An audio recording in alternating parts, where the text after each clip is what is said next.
ओम शांति। 13/9/74।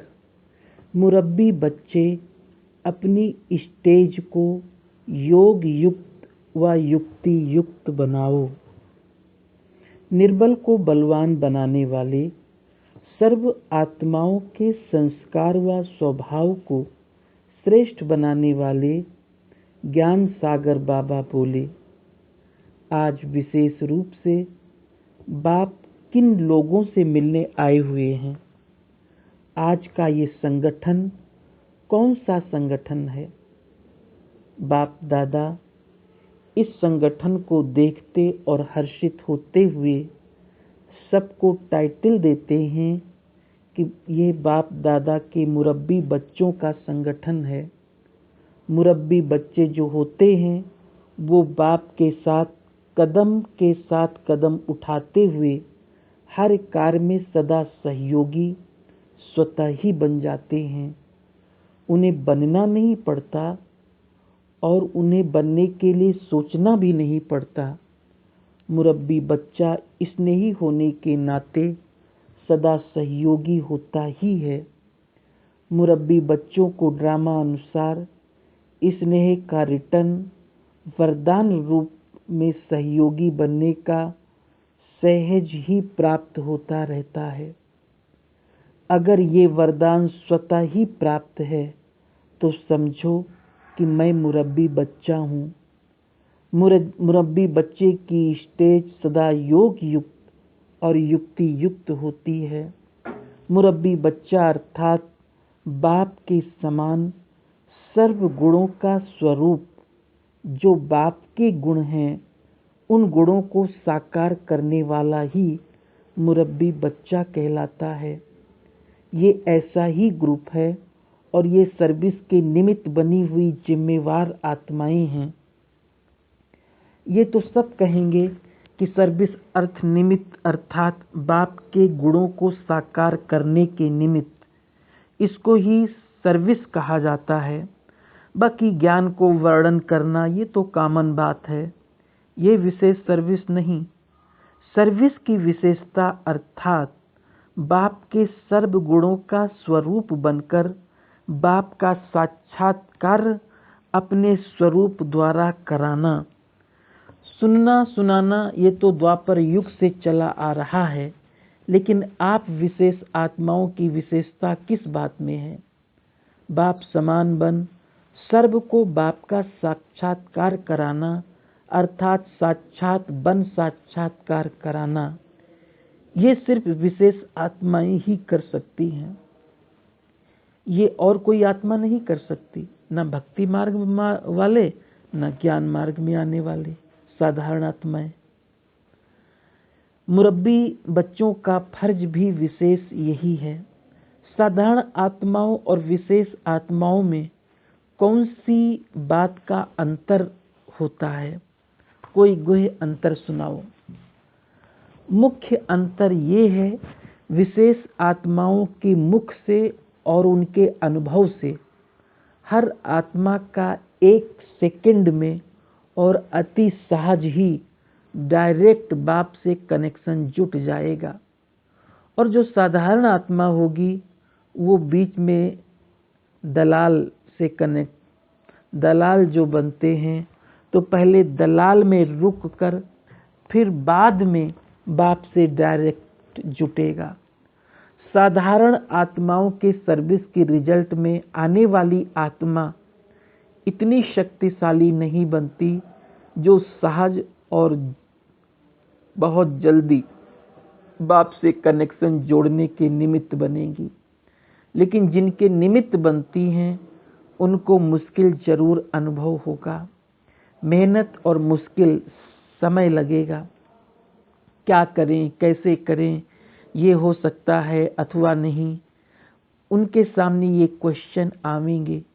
लेकिन विशेष आत्मा अपनी विशेषता के आधार से, अपनी शक्ति के आधार से ये क्यों और कैसे के क्वेश्चन समाप्त कर देंगी।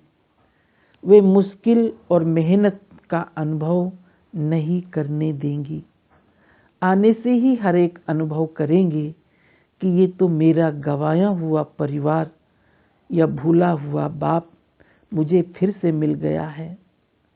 भूलने पर आश्चर्य लगेगा कि मैं भूला कैसे, ऐसे बाप को मैं भूल गया। ये है मुख्य अंतर विशेष आत्माओं और साधारण आत्माओं का।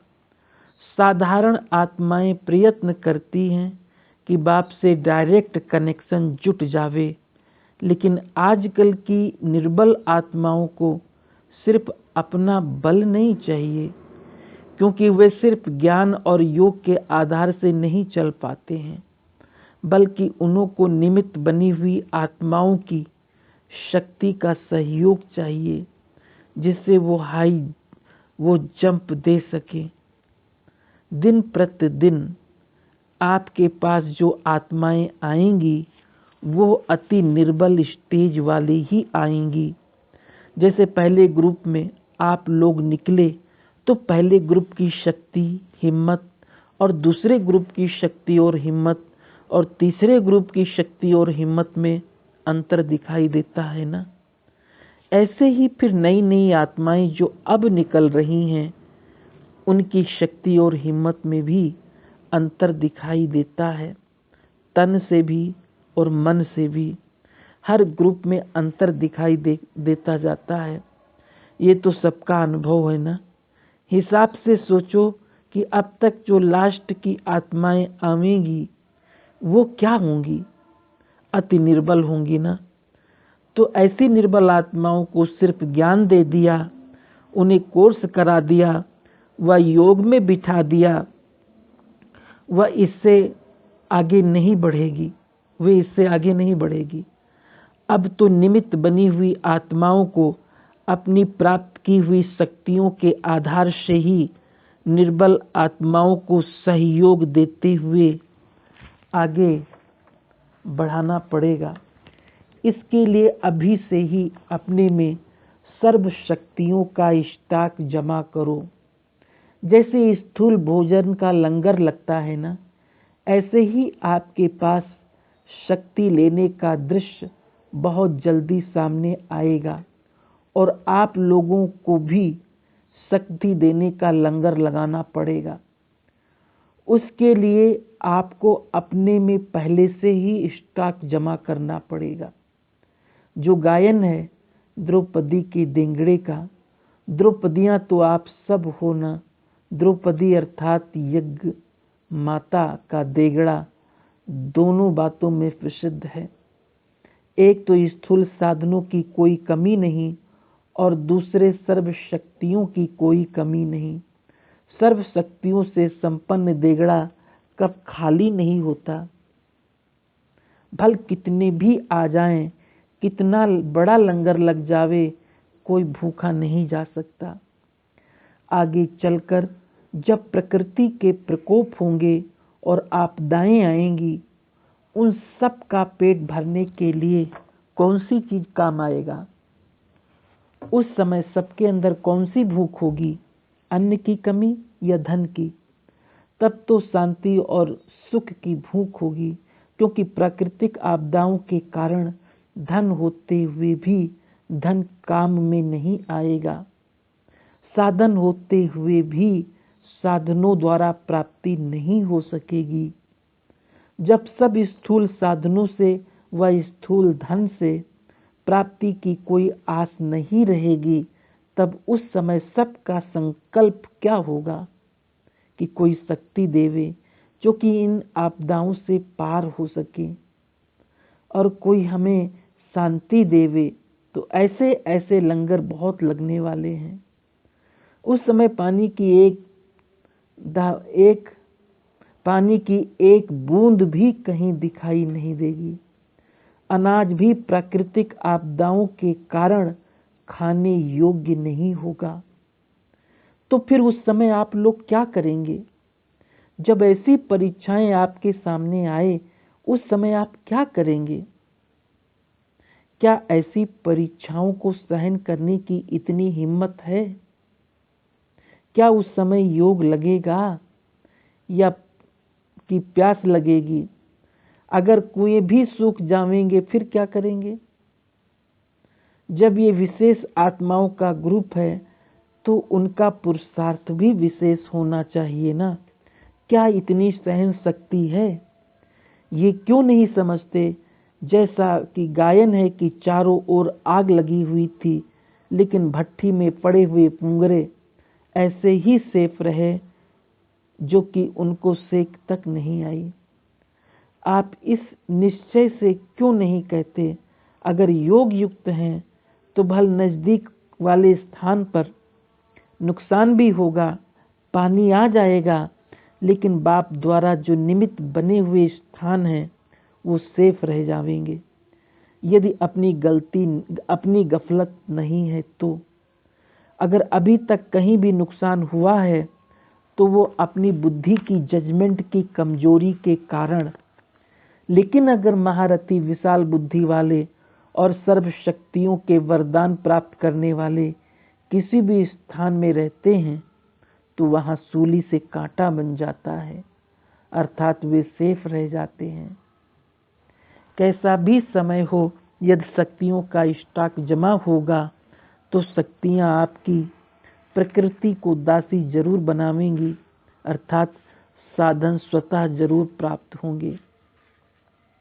शुरू में अखबार में निकाला गया था कि ओम मंडली is the richest in the world, तो यही बात फिर अंत में सबके मुख से निकलेगी।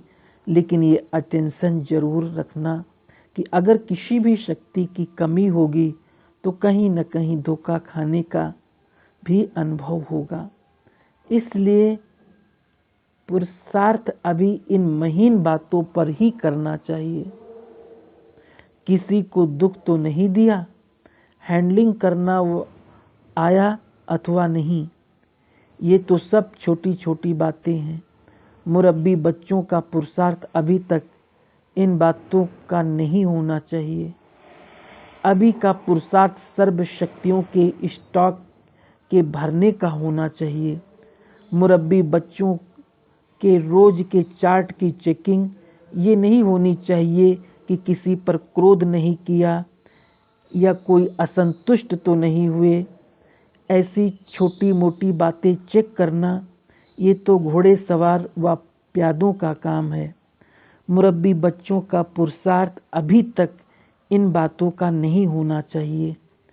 अभी का पुरुषार्थ सर्व शक्तियों के भरने का होना चाहिए, कोई भी एक शक्ति का ना होना, अर्थात मुरब्बी बच्चों की लिस्ट से निकलना। ऐसे नहीं कि 6 शक्तियां तो मेरे में हैं ही और 8 शक्तियों में से 2 नहीं हैं, तो फिर 50% से आगे हो गए हैं। इसमें भी खुश नहीं होना है। अष्ट शक्तियां तो मुख्य कहा जाता है, लेकिन होनी तो सिर्फ सर्व शक्तियां चाहिए। सिर्फ अष्ट शक्तियां तो नहीं है ना, हैं तो बहुत। बाकी ये तो सिर्फ सुनने के लिए सहज हो जाए, इसलिए अष्ट शक्तियां सुना दी गई हैं। अब कोई एक शक्ति को भी कमी नहीं होना चाहिए, क्योंकि अब जिस भी शक्ति की कमी होगी वही परीक्षा के रूप में आएगी, अर्थात हरेक के सामने ड्रामा अनुसार पेपर में वही क्वेश्चन आएगा। इसलिए सर्वगुण संपन्न, 16 कला संपन्न और मास्टर सर्वशक्तिवान बनो।